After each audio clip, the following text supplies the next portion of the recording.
Chers amis, merci de votre fidèle attention à notre chaîne YouTube et à notre cher Henri Lafontaine.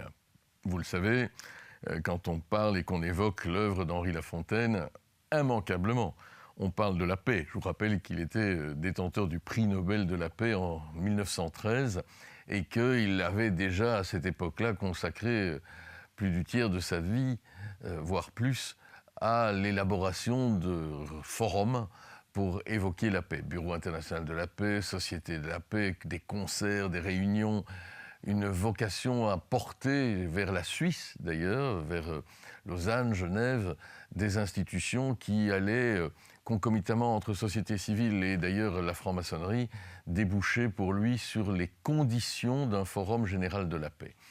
Il n'en a pas toujours été satisfait des derniers développements. La Société des Nations, qu'il avait d'abord séduite, l'a profondément marqué, sans doute par dépit d'un manque de réussite flagrant, quoique on pourrait revenir sur un certain nombre de points.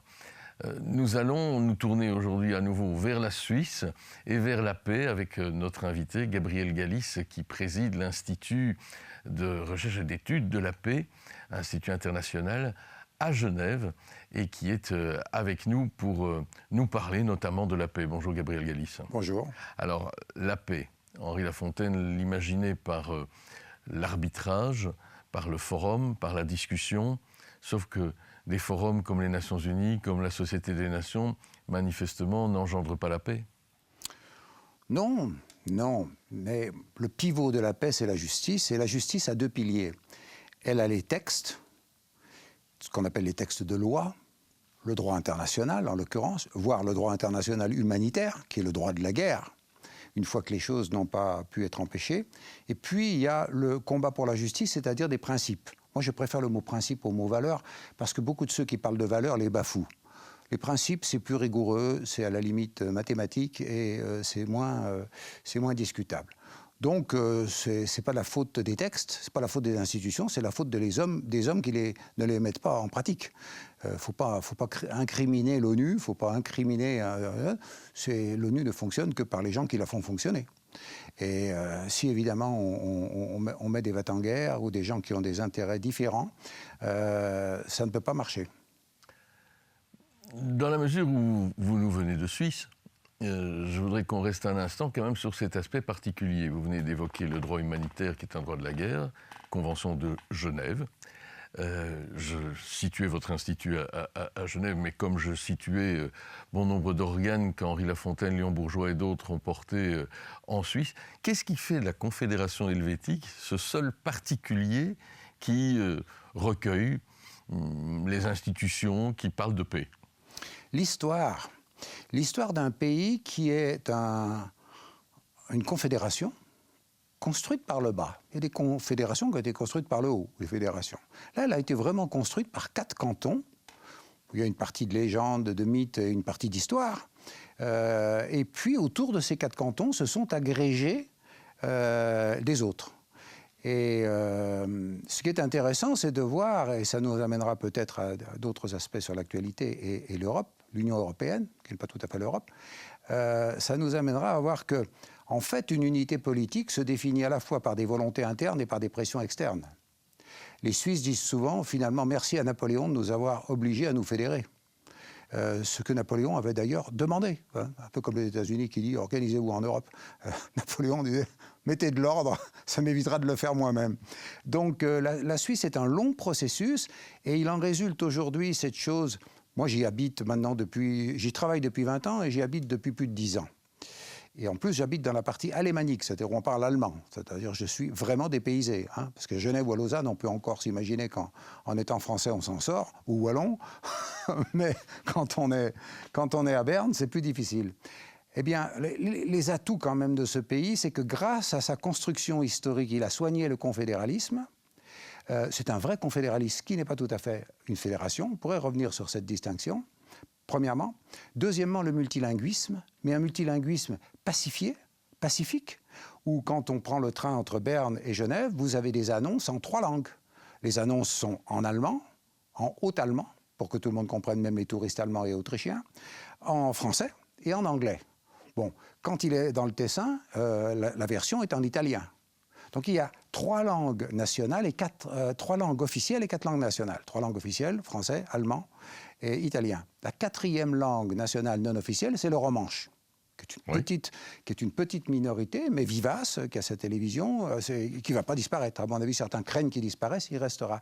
Donc je pense que la Suisse est exemplaire parce que c'est pour ça qu'elle a accueilli la SDN. Il faut savoir que la SDN était à Genève et qu'aujourd'hui, pour consoler la Suisse de ne pas avoir gardé le siège de l'ONU, qui toute puissance obligeant se trouve maintenant à New York, le siège principal, a quand même une partie de ces institutions, notamment la conférence du désarmement, qui se tient à Genève. Donc autour de ça, les ONG, on a parlé de la paix, ne pas oublier que la Croix-Rouge, c'est une initiative d'Henri Dunant. Et sur le champ de bataille de Solferino, où il était allé faire du business avec Napoléon III.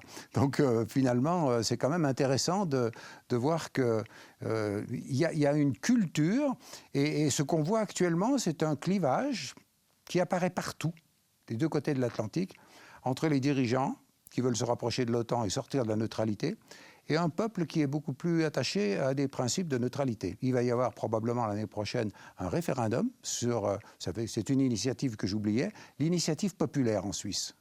Eh bien, il va y avoir probablement un référendum qui va demander si le peuple veut voir inscrit la neutralité, c'est-à-dire la non-appartenance à un bloc armé, dans la Constitution, ou non. En fait, est-ce que ça signifierait que l'Europe, que nous avons une furieuse tendance à limiter à l'Union européenne ou aux communautés économiques européennes par le passé, que l'Europe, cette Union européenne, ferait bien de s'inspirer du reste de l'Europe, dont par exemple la Suisse? Eh bien oui. Et c'est mon ami Guy Métan qui a écrit un livre sur le sujet. C'est un Européen convaincu, déçu de l'orientation prise par... et qui a écrit un livre dont je vous recommande la lecture, qui s'appelle « Europe, le continent perdu ». Et qui parle précisément de la source d'inspiration que pourrait constituer la Suisse pour rectifier les imperfections de l'Union européenne. Donc c'est le premier point. Deuxième point, je voudrais rappeler aussi qu'il y a eu, pendant un court moment après la chute du mur de Berlin, une initiative qui a été enterrée vivante. C'était un projet de confédération européenne lancé par le président François Mitterrand, le lendemain de la chute du mur de Berlin, c'est-à-dire pour les vœux au peuple français en 1989. Ça a cheminé, puisque ça a donné lieu à une conférence à Prague en 1991. Et puis cette conférence a été enterrée par qui? Par les plus pro-américains des Européens, c'est-à-dire les Tchèques, les Polonais, et je vous passe la liste. En fait, vous avez eu le débat en 2003, la vieille Europe et la nouvelle Europe. Une Europe européenne et une Europe américaine. Mais il me semble que le débat est un peu là. Donc Guy Métan revient là-dessus, parce qu'il ne fait pas état, je crois, de la référence à Mitterrand, mais Mitterrand avait eu cette idée qui permettait d'associer la Russie. Cette main tendue que l'on a oublié de tendre. Cette main qu'on a oublié de tendre, alors que la Russie faisait partie du Conseil de l'Europe. Bon, elle en a été exclue après l'invasion de l'Ukraine. Mais tout ça n'était pas une fatalité. Je pense qu'on peut rentrer dans les détails, mais à mon avis, la guerre était évitable. La fameuse déclaration de M. Poutine à Munich, disant « Mais qui êtes-vous pour avoir oublié que vous deviez me tendre la main et pour vous mêler de nos affaires ?» Absolument, mais avant Poutine, il y avait eu Gorbatchev. Rappelez-vous le discours de Gorbatchev avant la chute du mur de Berlin, à Strasbourg. Au Conseil de l'Europe à Strasbourg, Gorbatchev est allé parler de maison commune. Oui, donc cette fameuse maison commune que Mitterrand défendait également était possible. Elle était possible, mais elle n'a pas été voulue parce que vous savez, il y a une vision américaine de l'Europe. Bon, la vision américaine, elle est écrite noir sur blanc depuis 100 ans. C'est pas un scoop, ça. Il suffit d'aller lire M. Mackinder, M. Spykman, M. Brzezinski et d'écouter M. George Friedman. George Friedman, c'est le plus caricatural parce qu'il met les points sur les i. Les autres, ils se contentent d'écrire la phrase, mais lui, il met les points sur les i en soulignant en rouge. Vous savez, chers amis, disait au Chicago Council, 2015, tout de suite après Maïdan, vous savez, chers amis, nous, notre politique étrangère, il était interrogé sur le terroriste. Terroriste, c'est un problème qu'on résoudra, ça. C'est pas le problème fondamental. Le problème fondamental des États-Unis, c'est d'empêcher sur le territoire eurasien l'émergence de toute puissance rivale. Premier point. C'est clair. Deuxième point, Pour obtenir cet objectif, parce qu'il y a les moyens de mettre en œuvre, il faut à tout prix empêcher une alliance entre la Russie et l'Allemagne. Comme par hasard. Et quel était le vecteur de l'alliance entre la Russie et l'Allemagne jusqu'à il y a 3 ans? C'était Gulfstream. Je suis allé faire une conférence à Greifswald la semaine dernière, précisément parce que c'est pas loin du terminal Nord Stream, et c'était en fait le canal d'alimentation. Et les firmes allemandes étaient les principales partenaires du redécollage de l'économie russe et de l'industrie russe. Bien sûr, avec un ancien chancelier d'ailleurs très impliqué. Oui, bien sûr, bien sûr. Mais souvenez-vous qu'il y a eu un axe Paris-Berlin-Moscou qui passait par Bruxelles quasiment en faisant un petit détour, hein, mais c'était logique parce que il y a aussi un livre qui a été écrit en 2002 à cette période-là. Donc c'est tout à fait intéressant de voir qu'il n'y a pas de fatalité, il y a des visions. Avant de parler d'industrie de défense ou de parler de ceci, de cela, il faut dire quelles sont les visions du monde des uns et des autres. Premièrement. Deuxièmement, quels sont les voisins des uns et des autres? Mais ils ne vont pas déménager. Ils ne vont pas déménager. Ça, c'est comme disait Napoléon, hein, la politique, c'est de la géographie d'abord. Bon. Et puis, dans un monde alors mondialisé, plutôt que globalisé, tout le monde étant le voisin de tout le monde, il y a les voisins immédiats, puis il y a les voisins lointains, comment on fait pour vivre ensemble? Voilà les 3 étages qu'il faut faire. Moi, je suis où? Mon pays, qu'est-ce qu'il fait? Il est allié voisin de qui? Et après, il fait quel partenariat avec le reste du monde? Voilà l'étagement des questions qu'il faut poser avant de se précipiter sur des réponses. Alors, est-ce qu'on va fabriquer des Panzers communs ou est-ce qu'on va acheter des avions américains? Qui est une partie de la question, d'ailleurs. Mais ce n'est pas par là qu'il faut commencer. Il faut arriver en conclusion à savoir quel type de matériel on produit et on achète. Alors, on se met après 91-92, fin de l'Union soviétique, le mur et le rideau de fer sont tombés. De nouvelles perspectives s'ouvrent. D'un côté, aux États-Unis, Francis Fukuyama dit c'est le triomphe de l'idéologie. Dans le rapport binaire des blocs, l'un a gagné sur l'autre et il s'impose au monde. Nous vivons un peu toujours sous cette logique-là, nous, c'est-à-dire un monde néolibéral qui aurait triomphé, et donc un rapport binaire des forces dans le monde. Et puis il y a une multipolarité qui cherche maintenant à faire droit à d'autres pays. Ça veut dire quoi? Que l'on s'est laissé berner par Washington? Oh oui, mais il faut ajouter que Washington lui-même n'a pas toujours eu les idées tout à fait arrêtées. Il y a eu une phase de flottement. Par exemple, sur la question du rôle de la Russie par rapport à l'OTAN. Lisez Brzezinski, le grand échiquier, il dit on a hésité. Et on a vu les avantages et les inconvénients. Avantages stratégiques, inconvénients tactiques. L'avantage stratégique, c'est que s'ils sont dedans, ils ne seront pas contre nous. Avantage tactique, inconvénient tactique, c'est qu'ils pèseront trop lourd. Donc finalement, on a choisi la tactique contre la stratégie. Le court terme contre le long terme. Ça, c'est un premier point. Deuxièmement, je voudrais rappeler que le pacte de Varsovie, qui était le pendant de l'OTAN, a été dissous le 1er juillet 1991. Oui, ce n'est pas le cas de l'OTAN. Non, mais que Maastricht a été signé en 1992 et que l'OTAN a été inscrit dedans. Et pas par hasard. N'allez pas croire que c'est les pressions étaient fortes. Un miracle. Écoutez, je rapproche, moi, parce que j'étudie la question depuis quelques années, c'est l'avantage d'avoir des cheveux blancs ou gris, c'est que j'ai rapproché ça de la trahison par le Bundestag du traité franco-allemand de l'Élysée en 1963. Souvenez-vous qu'Adenauer et De Gaulle ont signé un traité qui a donné lieu à l'Office franco-allemand de la jeunesse, qui a fait des jumelages de villes, qui a permis une vraie réconciliation. Comme quoi, d'ailleurs, c'est pas toujours l'ennemi héréditaire, il n'est pas voué à être totalement héréditaire, c'est pratiquement tourné, cette page-là. Hein. Il refait de temps en temps surface quand certains Français entendent Ursula von der Leyen dire des âneries. Mais en dehors de ça, ils ne sont pas anti-allemands du tout. Et dans cette phase-là, comme par hasard, le Bundestag a subi des pressions via Jean Monnet, d'ailleurs, qui était un des relais aussi des États-Unis, parmi entre autres choses, qui a dit il faut inscrire dans le préambule de ce traité l'appartenance de l'Allemagne à l'OTAN. Et De Gaulle a été furieux. Et vous lisez aujourd'hui un livre écrit par une personnalité politique allemande, Klaus von Dohnanyi, ancien maire de Hambourg, ancien ministre de Willy Brandt pendant l'Ostpolitik, qui a fait une partie de ses études de droit aux États-Unis. Voilà le profil du monsieur. Hein. comme son nom l'indique, von Dohnányi de l'aristocratie anciennement de l'Empire austro-hongrois. Klaus von Dohnányi, il écrit noir sur blanc le virage d'une Europe qui était capable de se porter elle-même, en quelque sorte, a été loupé par le sabotage dans le préambule du traité de l'Élysée. Et il écrit noir sur blanc, et c'est un Allemand qui l'écrit. Il y a eu finalement deux conceptions qui se sont opposées au Bundestag, la conception gaulliste et la conception atlantiste. Et il ajoute, j'en ai parlé avec Helmut Schmidt, qui à l'époque était jeune député, avant de devenir chancelier, il a regretté d'avoir voté. Il n'a pas vu. Je veux dire, tout ça, c'était perceptible par les visionnaires, mais qui est visionnaire? De Gaulle, oui. Adenauer, oui. Mais aujourd'hui, Churchill, oui. Ça, c'était des gens qui voyaient à 20 ans. De Gaulle, voire même Churchill, n'étaient pas des philo-atlantistes du pacte de l'OTAN. Non, non. Et j'ajouterais que le pacte atlantique de 1949, ce n'est pas l'OTAN de 1950. Hein.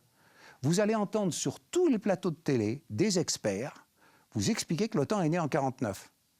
C'est factuellement faux. En 1949 est signé le traité de l'Atlantique Nord, qui prévoit une commission militaire et un conseil de l'Atlantique Nord.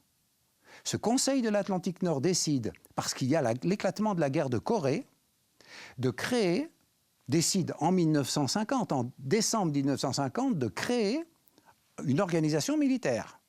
Nomme un général à la tête de cette organisation, parce que quand on crée une organisation militaire, on commence par créer un général, et on confie ça à Eisenhower, grand vainqueur de la Deuxième Guerre mondiale pour les Américains, avec l'accord évidemment des Britanniques et des autres. Hein. Avant, il y avait eu un accord qui était le traité de Paris, dans lequel les Belges avaient été associés aux autres pour faire une première mouture en quelque sorte de ça. Donc, quand la France, avec De Gaulle, est sortie de l'OTAN, elle n'est pas sortie du traité de l'Atlantique Nord. Je pense qu'il faut bien garder cette distinction, parce que si on met l'accent sur l'OTAN, on met l'accent sur l'aspect militaire. Paramilitaire, cyberguerre. Enfin, maintenant, la guerre, c'est beaucoup plus large que les envois de missiles. C'est la préparation de la guerre, c'est l'accompagnement de la guerre, c'est la propagande de guerre, c'est les think tanks qui pensent la guerre. L'OTAN, c'est tout ça. Allez compter les fonctionnaires de l'OTAN ou les personnels détachés à l'OTAN, vous allez voir que la plupart du temps, ils ne font pas la guerre. Ils travaillent, ils pensent, ils font des scénarios, ils analysent, ils envoient des coordinations, etc. Donc voilà pourquoi on a loupé ça. Et dernier élément sur le loupé du sortie de la guerre froide, les Russes ont été pris de court, les Soviétiques ont été pris de court. Ils n'ont pas pensé à faire écrire la question de l'OTAN en clair dans le traité 2+4, conduisant à l'unification allemande. Mais ils ont quand même eu une petite idée. Gorbatchev a eu une petite idée. Il s'est dit, qu'est-ce qu'on va faire de la Crimée? C'était 1 an avant la fin de l'Union soviétique, c'est-à-dire décembre 1991. Et comme vous savez, la Crimée avait été donnée en cadeau par Khrouchtchev, secrétaire général du Parti communiste d'Union soviétique, mais dans un pays qui était une fédération, enfin une super fédération, qui c'était l'Union des républiques. Il y avait la République de Russie, la République de Crimée. Enfin bon, c'était même encore plus poreux qu'entre les Flamands et les Wallons. Je veux dire, on passait d'un côté à l'autre. Et Khrouchtchev, en plus, était lui-même ukrainien d'origine. Donc, finalement, c'était un cadeau symbolique. Sauf que quand l'Union soviétique a explosé, que la Fédération de Russie est devenue indépendante, l'Ukraine allait devenir indépendante, Gorbatchev s'est posé cette question. Et au lieu de résoudre la question par ukaz, parce que c'était un ukaz, c'est-à-dire un décret présidentiel qui avait fait cette cession, il aurait pu dire c'est l'ukaz qui l'a fait avec approbation du plénum du comité central, on va faire la même chose dans l'autre sens. Non, il s'est dit on va demander l'avis du peuple criméen. Il a organisé en janvier 1991 un référendum sur cette question. Voulez-vous retourner au statut de la République autonome d'Ukraine au sein de l'Union soviétique? Avec consultation de Kiev qui dit oui. Donc on est là, dans l'ancien système. La population vote à 90% et à plus de 80%, 82%, dit oui, on veut retourner dans l'ancien système. En fait, ils ne se sentent pas ukrainiens. Et puis, 3 semaines après, Kiev dit on annule le résultat du référendum. Puis, il y a eu une cascade d'autres référendums sur l'Ukraine, avec participation des Criméens qui ont voté les nouveaux statuts, etc., etc., etc. Puis après, il y a eu régression progressive du statut d'autonomie de la Crimée au sein de l'Ukraine. Donc il y a une histoire compliquée, mais à mon avis, si on avait laissé cette décision-là faire, on aurait déjà eu un contentieux, un motif de contentieux de moins avec la Russie. Si on avait laissé passer ça, au lieu d'avoir poussé les feux, et puis après le Donbass, et puis après la maison commune, et puis j'ajoute un dernier point, parce que j'avais oublié ça, sur l'OTAN, on s'était demandé si on y mettait les Russes ou pas, mais on ne s'est pas demandé ce qu'en faisaient les Chinois. Alors vous me direz, il y a 20 ans, les Chinois, ce n'était pas encore la Chine d'aujourd'hui, mais c'était quand même pas rien. Ils avaient déjà l'arme nucléaire, les Chinois. Ils étaient la première population du monde. Ils sont dépassés maintenant par l'Inde, mais ils étaient quand même puissants. Qu'est-ce qu'on faisait des Chinois ? Donc, à mon avis, c'est la vraie question qu'auraient dû se poser, y compris les rédacteurs du traité de Maastricht, repris après par Lisbonne et les autres, c'était de dire, attendez, on fait quoi maintenant ? On fait quoi maintenant ? Mes amis pacifistes disent qu'il fallait dissoudre l'OTAN. Moi, j'ai une version différente parce que, ayant fait de la sociologie des organisations, je sais qu'un machin qui existe pendant 60 ans, ça ne se dissout pas par miracle. Ça se reconvertit en quelque chose. Bon. On peut reconvertir certains équipements publics en autre chose, mais on ne peut pas reconvertir tout. À mon avis, on aurait dû ouvrir une piste de travail qui était comment collecter ce bidule à redéfinir, dans lequel on mettait les Indiens, les Chinois et tous les autres. On rattachait l'OTAN à l'ONU par l'intermédiaire d'une institution qui ne fonctionne pas, mais qui est écrite dans les statuts de l'ONU, articles 46 et 47, le comité d'état-major auprès du Conseil de sécurité. Il est prescrit dans la charte de l'ONU, article 46, il existe un comité d'état-major qui conseille, en cas de déclaration d'usage de la force, qui conseille le Conseil de sécurité. Et puis, cette clause, elle est restée avec un comité fantôme. Aujourd'hui, le comité d'état-major, il se réunit de temps en temps, il approuve le PV de la réunion précédente, il dit merci d'être venu et on repart. Entre-temps, l'OTAN est en train de s'étendre. Première vague, deuxième vague, etc. C'est quand même un démocrate qui a fait la première vague. Hein. Bon, Clinton. Certains disent, pour faire plaisir, y compris à son lobby polonais. Il y a toujours des considérations de politique intérieure. Et je l'ai lu dans un ouvrage universitaire écrit par des universitaires des États-Unis. C'est pas de la presse soviétique ou russe. Eh bien, Rocard, impressionné par ce qu'il entend, rédige 2 articles dans l'Express et dans Le Monde, intitulés « OTAN, danger ». Et il écrit quelque chose qui est intéressant. Si l'OTAN s'étend, elle est en train de s'étendre, ce n'est pas la peine de faire des vœux pieux. Hein. Je veux dire, il ne faudrait peut-être pas, il y aurait peut-être à la transformer. Elle est là, ça étendu, elle est en train de s'étendre. Dans ce cas-là, il faut impérativement des accords de sécurité contraignants et bilatéraux entre l'OTAN et la Russie. En France, personne ne répond, ne commente ou ne critique cet article. Ni ailleurs, d'ailleurs. Donc, si vous voulez, vous parlez dans le vide. Qu'est-ce qu'ont fait les dirigeants russes en décembre 91 ? 3 mois avant leur incursion, je dis volontairement incursion, pour simuler le débat, en territoire russe. Ils ont convoqué l'ambassadeur des États-Unis à Moscou. Vous trouvez ça sur le site du ministère russe des Affaires étrangères et sur le site du Brookings Institute. Moi, je ne l'ai pas trouvé en France, mais je l'ai trouvé en anglais aussi sur le site du Brookings Institute, think tank lié au Parti démocrate aux États-Unis. Les propositions, donc ils ont dit, monsieur l'ambassadeur, voilà 2 documents. Le premier, c'est un projet de traité États-Unis-Russie. Le deuxième, c'est une proposition de partenariat entre l'OTAN et la Russie. Ce sont des propositions discutables et amendables, mais nous attirons votre attention sur le fait que c'est urgent. Et Biden a dit, il y a des trucs acceptables, il y a des trucs qui ne le sont pas. Bon, en fait, il fallait vraiment dire, OK, on fait une vraie réunion de l'ONU, Conseil de sécurité, enfin, on fait une grand-messe en disant, bon, maintenant, on va où ? On met les compteurs à zéro. Et on ne l'a pas fait. On ne l'a pas fait, et ce n'est pas une lubie russe. C'est conforme à l'article 1 de la charte de l'ONU qui prévoit des mesures efficaces de sécurité collective. des mesures efficaces de sécurité collective, ce n'est pas de sécurité de l'Occident. Parce que l'extension de l'OTAN, c'est gentil, c'est sympa, mais ça se fait en face de qui? Enfin, des Russes et puis derrière des Chinois. Du coup, il s'est passé quoi? Qu'on n'a pas donné les mesures qui étaient conformes à la lettre et à l'esprit de la charte de l'ONU. Les Russes ont créé l'organisation du traité de sécurité collective, qui est leur premier cercle, hein. Puis après, ils ont fait l'organisation de coopération de Shanghai avec les Chinois, qui n'est pas une organisation à proprement parler militaire, elle est politique, elle est économique, elle est tout, mais en même temps, ils font des manœuvres communes dans les grands espaces vides de la Sibérie. La Chine vient d'encore en faire conjointement en Biélorussie. Et je vais continuer, parce qu'on va venir à l'Union européenne, à l'Europe, etc.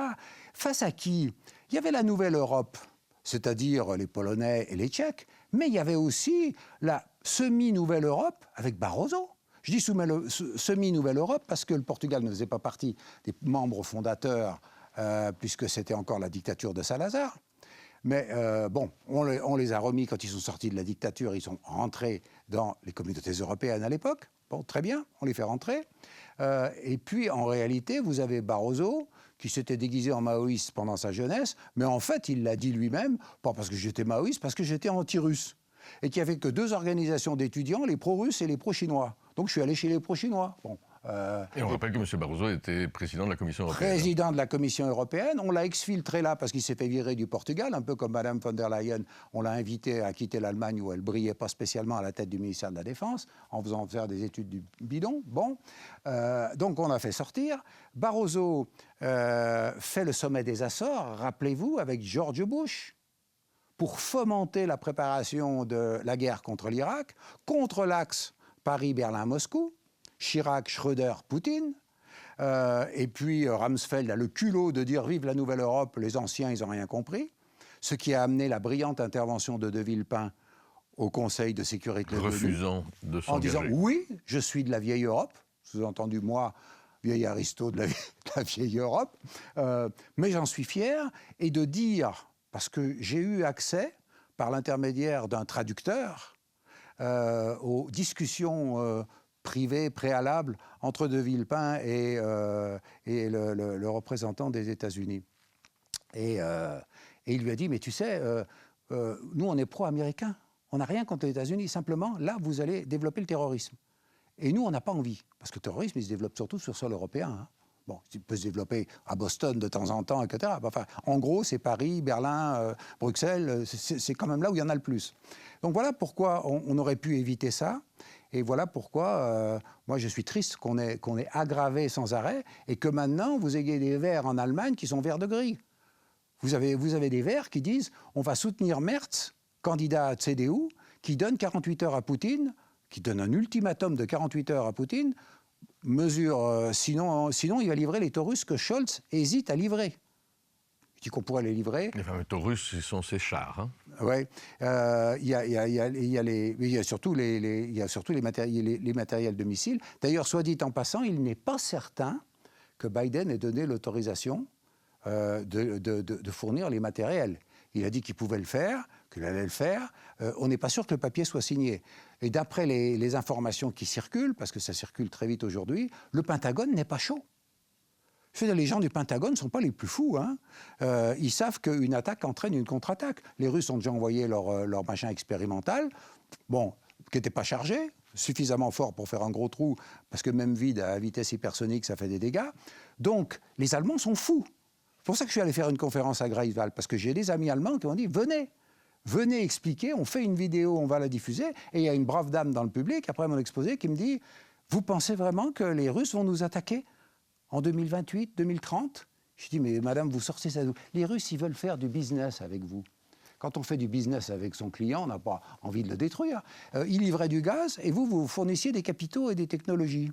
C'était un win-win. D'ailleurs, Angela Merkel, qui vient de sortir ses mémoires, qui est harcelée sans arrêt alors par les crétins de journalistes stipendiés, je précise stipendiés, je ne vise pas toute la corporation, lui dire « Ah, vous ne pensez pas que c'était une erreur de se mettre dans la dépendance du gaz russe ?» Mais enfin, dans le commerce international, je veux dire, revenons à Adam Smith, tout à coup, alors il ne faut plus faire du commerce. Les mêmes tenants du libéralisme nous expliquent que quand c'est les Russes, non. Non.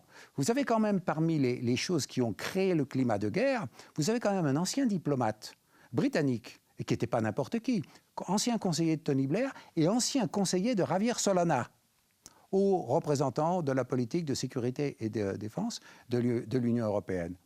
M. Robert Cooper a écrit un article en 2002 pour justifier préparer la guerre en Irak qui venait intitulé « We need liberal empire ».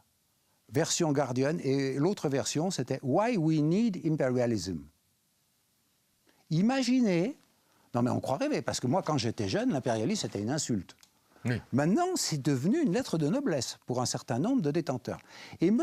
Cooper, alors ça a fait beaucoup de polémiques, ça a fait réagir, ça a fait lire l'article, il est toujours disponible sur Internet, vous pouvez le trouver. Et alors, M. Cooper explique qu'il y a 3 catégories d'États. Comme il travaille pour Solana, il brosse la brosse à reluire pour l'Union européenne, et il dit qu'il y a les États postmodernes. C'est ceux de l'Union européenne. C'est-à-dire on est dans le post-national. Bon. Il y a les États modernes. Les États-Unis, l'Australie, les civilisés, quoi. Les Blancs. Et puis, il y a les pré-modernes, les rock states. Les voyous, c'est-à-dire les Irakiens, les Coréens du Nord, je vous fais pas la liste. Et alors, ce qui est extraordinaire pour un diplomate qui a exercé ses fonctions, parce que Galis écrive des âneries dans un bouquin, bon, on dira c'est une ânerie, on passe à la suite. Je suis pas au pilote, je suis pas pilote des choses. Il écrit, entre les civilisés, entre les postmodernes et les modernes, on dialogue. Mais pas avec les autres. Avec les autres, on utilise les méthodes les plus brutales de l'ancien temps. Mais je vous assure qu'il faut le lire, ça. Alors moi, on me dit l'Europe, c'est la paix. Je veux bien. Mais enfin, comment M. Cooper peut se retrouver conseiller de M. Solana sur des positions pareilles? Précisément. Vous venez de dire l'Europe, c'est la paix. C'est un mantra. On n'arrête pas de répéter que si nous avons eu la plus longue période de paix de toute l'histoire de l'Europe, c'est précisément à cause de la construction européenne, que la construction européenne a été souhaitée pour enrayer les processus de guerre récurrents, par exemple entre la France et l'Allemagne, et que donc l'Europe, c'est la paix. On se trompe? Oui, on se trompe, parce que... Et je cite, son nom me sort de la tête actuellement, c'est un grand parlementaire français, pro-européen actif, facture social-démocrate traditionnelle, chrétien-démocrate, qui disait c'est pas l'Europe qui a fait la paix, c'est la paix qui a fait l'Europe. En réalité, c'est la guerre froide et la menace qui étaient telles que l'opposition était gelée. Bon, cela dit, la guerre froide, elle était froide en Europe. Allez parler aux Coréens et aux Vietnamiens de la guerre froide, sans parler de l'Amérique latine déstabilisée à moult reprises. Et l'Afrique. Et l'Afrique, c'était brûlant. Donc la guerre froide n'a pas été si froide que ça. Là aussi, c'est un point de vue. Moi, j'ai discuté un jour avec une amie chinoise de la guerre de 39-45. Elle me dit, Gabriel, tu dis quoi? La guerre de 33-45. Mandchourie. donc, visiblement, nos livres d'histoire, notre narratif, comme on dit maintenant, ils sont un peu bidouillés. Il faut revoir tout ça de fond en comble. Et moi, je suis de ceux qui disent, voyez la réalité telle qu'elle est. Moi, je suis gaulliste de gauche. Je suis socialiste gaulliste ou gaulliste de gauche de facture, de culture et de culture familiale. Bon. De Gaulle avait fait cette distinction assez nette que je cite dans mon bouquin du Peuple-Nation, parce qu'il s'est rapporté par Romain Gary, qui était aviateur pendant la guerre. Un type, un Russe encore, Romain Gary, qui était avec les officiers en train de casser la croûte dans le mess, et puis le père de Gaulle, il arrive, « Alors, messieurs, de quoi parlez-vous » Et il dit, en général, on parle du patriotisme, du nationalisme, et de Gaulle, tout à trac, cité par Romain Gary, je n'étais pas dans le mess des officiers. Je cite Romain Gary, qui semble crédible comme source. Il dit, messieurs, c'est simple la différence. Le patriotisme, c'est l'amour des siens. Le nationalisme, c'est la haine des autres. On pourrait en faire quand même un mantra de ça aussi. Ça ne veut pas dire... Alors, jusqu'où on aime les siens, oui, il y a un amour des siens qui peut être jusqu'à l'injustice. Mais en gros, quand même, ce n'est pas tout à fait faux. Et si De Gaulle a fait la paix avec Adenauer, il avait été prisonnier pendant la Première Guerre mondiale, De Gaulle. Hein. Il a été prisonnier de guerre en 14-18. Il s'est échappé 1 fois, 2 fois, 3 fois. Bon, je crois que la dernière fois, ils n'ont pas réussi à le reprendre. Ils l'ont bien gardé. Et puis après, il a été condamné à mort par le régime de Vichy. Condamné à mort par contumace parce qu'il était à Londres. Donc cette histoire, si vous voulez, et ça renvoie à la construction de l'Europe. Moi, si vous voulez, comme pacifiste, je dis qu'on ne construira pas l'Europe ou le reste sans les peuples. C'est quand même une Europe démocratique sans les peuples, c'est une contradiction. Démos, c'est le peuple. Le pacifisme. On a en général une image très, sinon négative, du moins un peu, on va dire, bisounours du pacifiste, en disant c'est gentil, la fleur au fusil, mais ça ne sert à rien. Avis ? Eh bien, moi, je ne suis pas fleur au fusil. Moi, je suis dans les traces de La Fontaine. Je suis pour travailler sur des textes qu'on met en pratique. Bon, La Fontaine travaillait beaucoup sur la médiation. Depuis, je crois qu'on a développé, mais c'était déjà dans ses travaux, la prévention. Donc, je reviens à l'article 1 des mesures de sécurité collective. Tout ce qui doit être fait pour empêcher l'accident de la guerre. C'est un accident prévisible, mais il y a des mesures à prendre. C'est un échec. C'est un échec, voilà. Le mot est plus juste. On peut l'éviter. Alors, moi, je ne suis pas fleur au fusil, et non seulement je ne suis pas fleur au fusil, on a eu dans notre institut différentes tendances de pacifistes. Vous aviez des physiciens qui voulaient empêcher l'arme nucléaire. Vous aviez des Quakers qui étaient contre les armes tout court. Et les Quakers, d'ailleurs, y compris à Genève, jouent un rôle positif. Parce que, bon, tout radicaux qu'ils soient, ils ont l'avantage d'être américains, ils ont l'avantage de fréquenter les uns et les autres, et ils passent des messages. C'est parfois pas inutile d'avoir des gens qui passent des messages. Vous aviez même des ménonites. Ménonites, c'est une partie du protestantisme. Ils refusent de porter un colt, refusent de faire le service militaire. Donc vous avez toute une série de gens qui refusent de porter les armes. Moi, je suis sur une position différente. Je ne suis pas contre l'existence d'une défense. Je regrette que M. Macron ait transformé le ministère de la Défense en ministère des Armées. Parce que le ministère des Armées, ça peut comprendre la projection de force, comme on dit chez les militaires, hein, y compris des guerres néocoloniales. De même que je regrette que Sarkozy ait fait bidouiller la Constitution française sur plusieurs chapitres, notamment l'article 35, qui prévoit que le Parlement soit consulté en cas d'opération de guerre. Ce que Mitterrand a fait pendant la Première Guerre d'Irak. Vous me direz, c'était hypocrite, parce que les forces françaises, elles sont prépositionnées depuis 2 mois. Vous ne déclarez pas une opération militaire à 2000 km d'ici en 24 heures. Donc, quand il a demandé l'avis du Parlement, le dispositif était en place. N'empêche que juridiquement, l'opération n'était pas déclenchée, et juridiquement, ça tenait la route. Il y a eu des pressions, il y a eu ceci, cela. C'est un autre débat, ça. Mais juridiquement, il était quand même avocat de formation, il savait ce qu'il faisait. Après, on a bidouillé cet article 35, on a gardé le premier alinéa, puis on en a ajouté un deuxième. En cas d'opération extérieure, le Parlement est informé dans les 15 jours. Informé. Informé, et en cas d'opération extérieure. C'est-à-dire, on dit qu'une opération extérieure, ce n'est pas la guerre. Parce que le Parlement français est un Parlement croupion. Mais quand vous avez le Parlement britannique, il a fait un rapport très sévère sur l'intervention en Libye en 2016. Je vous en conseille la lecture, c'est sur Internet. Ça vaut la peine d'être lu comme analyse critique de ce qu'il ne fallait pas faire par les Britanniques eux-mêmes. Et quand Cameron a voulu aller en Syrie avec Obama et Hollande, le Parlement britannique a dit non. Non, non. Monsieur le Premier ministre, on a fait l'Irak, on a fait la Libye. C'est pas la peine qu'on recommence une opération aventureuse. Voilà ce que c'est que d'apprendre de ses erreurs. Donc moi, je ne suis pas fleur au fusil, je suis pour qu'il y ait une armée, je suis pour qu'il y ait, là encore, exemple suisse, un peuple en armes. Moi, je suis pour la formule suisse de la milice. Il y a une partie de la gauche suisse qui est pour une gauche sans armée. C'est pas réaliste. Bon, il y a une armée. La question, c'est est-ce qu'on la contrôle et est-ce que le peuple peut prendre les armes? Parce qu'un peuple qui prend les armes, ça veut dire qu'il peut les retourner contre ses dirigeants. Alors moi, je suis pour cette formule-là. Je suis pour la levée en masse. Article 35 de la Déclaration des droits de l'homme de 1793. Voilà, absolument. Le peuple peut se révolter. Quand il est poussé aux extrémités, il a le droit de se révolter. En fait, je voudrais, à partir du pacifisme, passer à l'objection de conscience. C'est quelque chose qui s'est un peu estompé dans les pays qui ont levé l'obligation du service militaire national. Beaucoup ne comprennent plus l'usage.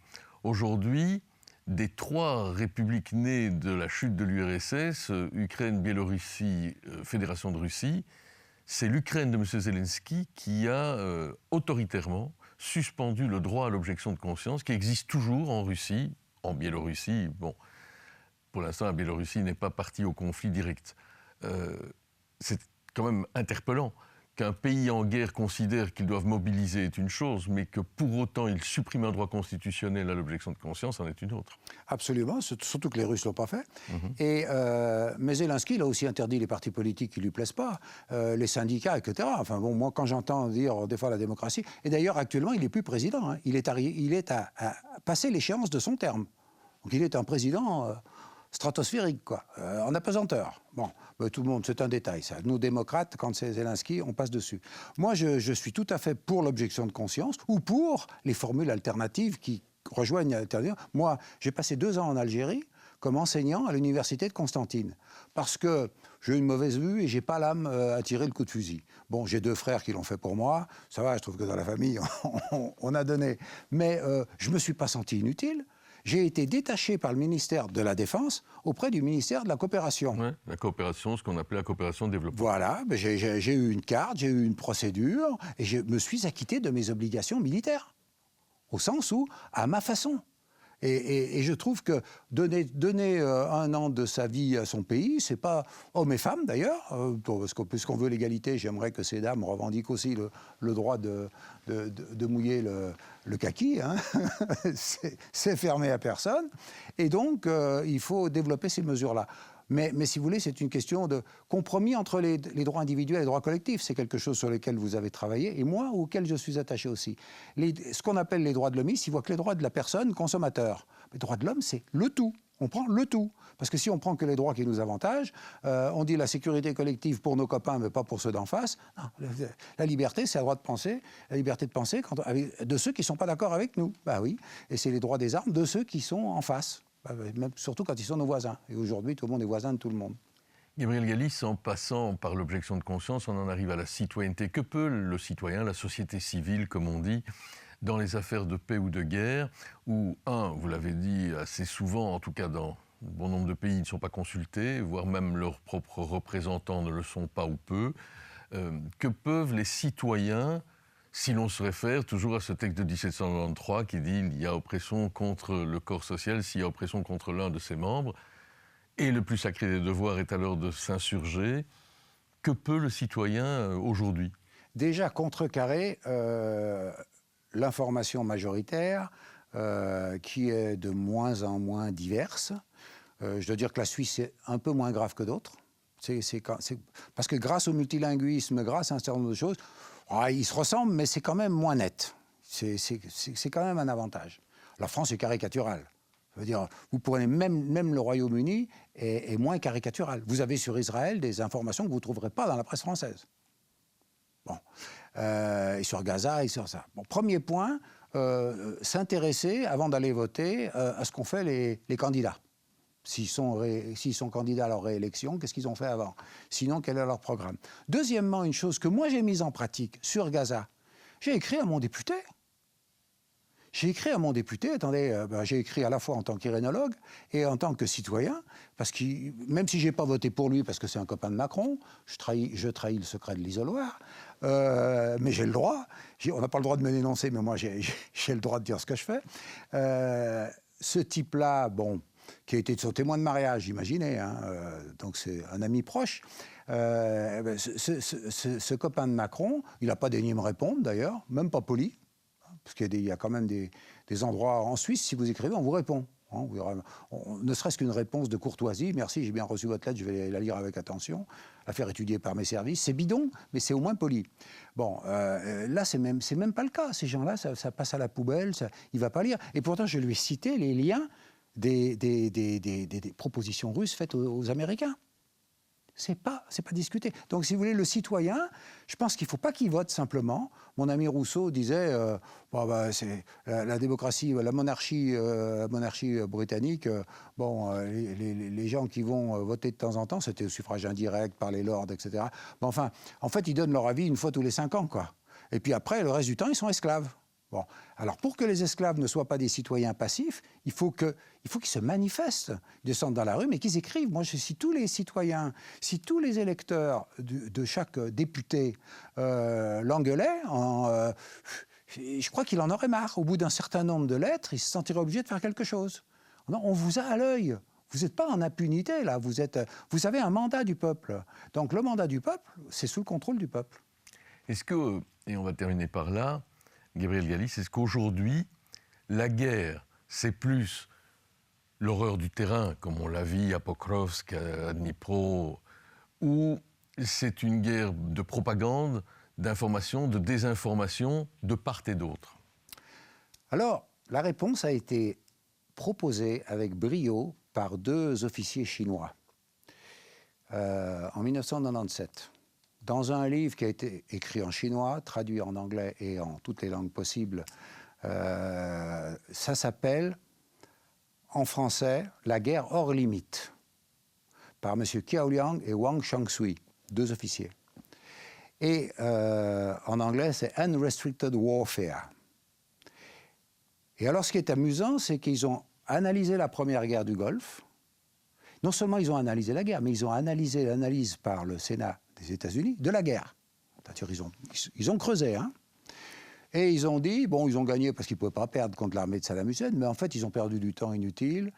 Par exemple, ils ont sous-utilisé les hélicoptères. Ils les ont d'abord utilisés pour fournir du matériel, puis après, ils se sont aperçus qu'ils pouvaient transporter des hommes. Mais en fait, entre-temps, ils ont enlisé des chars pour rien. Voilà. Vraiment des techniciens qui regardent le truc. Puis après, ils sont pris du recul et ils ont dit, bon, en fait, cette guerre, avec les embedded journalists, est une matrice des guerres du 21e siècle à venir. On est vraiment en 97. Ils sont en train de vivre à la fin du XXe siècle. Et qu'est-ce qu'ils disent là-dedans? The Unrestricted Warfare, la guerre hors limite, c'est que les guerres du XXIe siècle seront des opérations de guerre non militaires. Ils mettent l'acronyme en chinois. Cet acronyme, il existe aussi en anglais d'ailleurs. Pour désigner le même terme, ce n'est pas le même acronyme, mais c'est la même idée. Ça veut dire quoi en clair? Ça veut dire que la guerre, elle commence en Ukraine, mais avec l'achat par BlackRock de la moitié des terres céréalières d'Ukraine. Parce qu'on vous dit l'Ukraine, défendons l'Ukraine, enfin défendons l'Ukraine. Avant de faire la guerre, Zelensky il a privatisé beaucoup de choses, et y compris à des investisseurs étrangers. Donc regardons calmement quelle est la propriété de l'Ukraine aujourd'hui, avant de dire il faut rendre l'Ukraine aux Ukrainiens. Parce qu'il faut rendre l'Ukraine aux Ukrainiens, alors on annule les mesures de privatisation de M. Zelensky, par exemple, si on veut être cohérent. Hein. Donc voilà un peu la réponse que je vous donnerai. Il faut être cohérent, il faut être exigeant et il faut être vigilant. Ça commence par la vigilance. Et moi, je regrette que les plateaux de télévision, je n'ai pas regardé en Belgique, j'ai regardé en Allemagne et en Suisse, depuis Berne, vous avez des gens qui partagent en gros les mêmes idées qui sont là. Vous ne faites jamais venir un véritable opposant qui va dire « Attendez, la Crimée en janvier 91, vous avez entendu parler ?» Même sans défendre Poutine. Moi, je ne défends pas Poutine, je défends la paix. Il y a un journal qui m'a accusé, enfin, mon institut, d'avoir soutenu la Russie. J'ai répondu avec les communiqués de presse. Ça a été repris par Wikipédia, hein, l'article de truc. Et puis, vous ne pouvez pas corriger sur Wikipédia. On a essayé de corriger. Ce n'est pas enregistré, les modifs. Vous pouvez les faire, mais elles ne restent pas. Donc, j'ai mis sur la page du JPRI, Wikipédia contre JPRI. Et 6 mois après, Wikipédia a réagi en disant, bon, maintenant, on arrête la guerre contre le JPRI. Il s'est exprimé, il a fait une mise au point. Pourquoi? Parce qu'on a réagi. Si on ne réagit pas, on est complice. Donc, il faut être exigeant, être équanime. J'ai toujours dit à mes amis russes que Poutine aurait dû trouver une autre solution. Les Russes auraient dû trouver une autre solution. Mais il y avait quand même des troupes dans le Donbass, mais il y avait quand même le refus de prendre en compte ces propositions. Il y avait quand même, si on parle de non-respect de la Charte de l'ONU, alors il faut aussi parler du non-respect par l'Occident de la Charte de l'ONU. Voilà. La guerre des cerveaux, dans le cerveau, par le cerveau, sur le cerveau, et ben vous voyez, il y a du boulot. Ce seront sans doute encore des thèmes sur lesquels nous pourrons revenir. Vous pouvez retrouver évidemment ce que Gabriel Gallis vient de développer dans ses articles, ses livres, dont vous retrouverez évidemment toutes les références. Merci à vous, Gabriel Gallis. Merci de votre invitation. Merci et à bientôt.